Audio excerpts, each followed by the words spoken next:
अब हमारा है 1950 के दशक में क्या परिवर्तन हुआ। ये चैप्टर में जो पॉइंट कुछ पता है वही सब निचोड़ इंपॉर्टेंट है, ऐसा कुछ ज्यादा इसमें नहीं है। देख लेते हैं इसको भी। कह रहा है कि द्वितीय विश्व युद्ध के समाप्त होने के बाद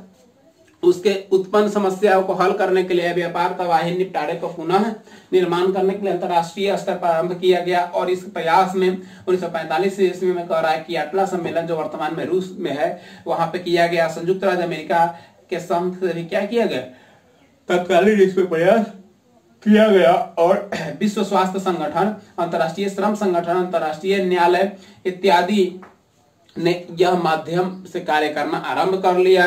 और दो बड़े देशों में प्रभाव होने वाले जैसे देश कह रहे थे अमेरिका और सोवियत संघ के साये में यानी उसके अधीनता में यह कार्य चला और दोनों देश अलग अलग आर्थिक व्यवस्था को अपने देशों में लागू करके विकास करना चाहते थे। दो युद्धों के बाद यानी प्रथम विश्व युद्ध और द्वितीय विश्व युद्ध के बाद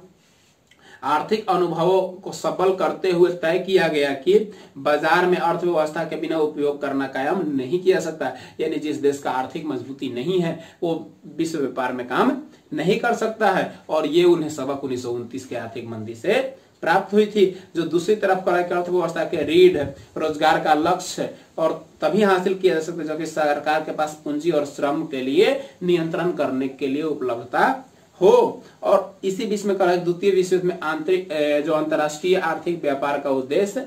यह था कि औद्योगिक विकास ही आर्थिक स्थिरता और पुनः रोजगार कायम कर सकती है, यानी उद्योग धंधा का विकास होता है तो ही आप अपने देश का विकास कर सकते हैं और रोजगार कायम कर सकते हैं। इसी उद्देश्य को लेकर जुलाई 1944 ईस्वी में कह रहा है कि अमेरिका ने न्यू हैम्पायर यानी जिसको बोलते हैं ब्रिटेन वुड्स सम्मेलन, यानी ब्रिटेन वुड्स सम्मेलन का नाम दिया गया 1944 ईस्वी में हुआ था, जो संयुक्त राज्य अमेरिका ने मौद्रिक एवं वित्तीय सम्मेलन किया, यानी मुद्रा को लेके और आदान प्रदान पैसा को लेके सम्मेलन किया। एक यह सहमति बनी जिसमें अंतर्राष्ट्रीय मुद्रा कोष IMF की स्थापना की गई। IMF अंतर्राष्ट्रीय मुद्रा कोष, ठीक है। अंतर्राष्ट्रीय पुनरावृत्ति और विकास बैंक का भी गठन किया गया जिससे दोनों वित्तीय सहायता से 7वां संतान के नाम से जाना जाता है, यानी कहा जाता है कि अंतर्राष्ट्रीय बैंक और विकास बैंक को वित्तीय संस्था के 7वां संतान जुड़वा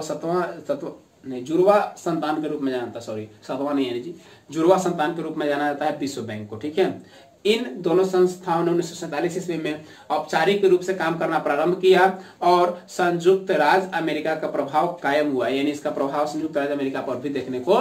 मिला। अब कह रहा है 1945 से 60 के दशक में अंतर्राष्ट्रीय संबंध कैसा रहा, तो इसमें कह रहा है 1945 से 60 के दशक के बीच अंतर्राष्ट्रीय संबंध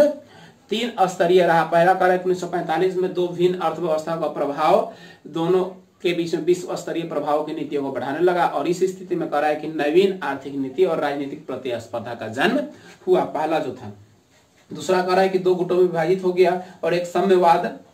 अर्थव्यवस्था गुटों का नेतृत्व सोवियत संघ कर रहा था और इसमें नियंत्रण में कह रहा है कि अर्थव्यवस्था, दूसरी कह रहा है कि पूंजीवादी अंतर्गत देशों का गुटों कर रहा था जिसमें बाजार और मुनाफा में आर्थिक व्यवस्था का नेतृत्व संयुक्त राज्य अमेरिका कर रहा था, यानी अनेक देश अपने अपने देश में अलग अलग तरीके से अपना नियंत्रण कर रहा था। सोवियत संघ, रूस, हंगरी, बुल्गारिया, पोलैंड, जर्मनी इत्यादि जो देश थे और भारत में जैसे ही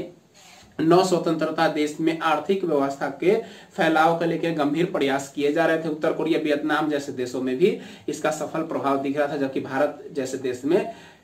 यह सिर्फ अपने प्रभाव को ही ला सका, यानी भारत में इसका पूर्ण रूप से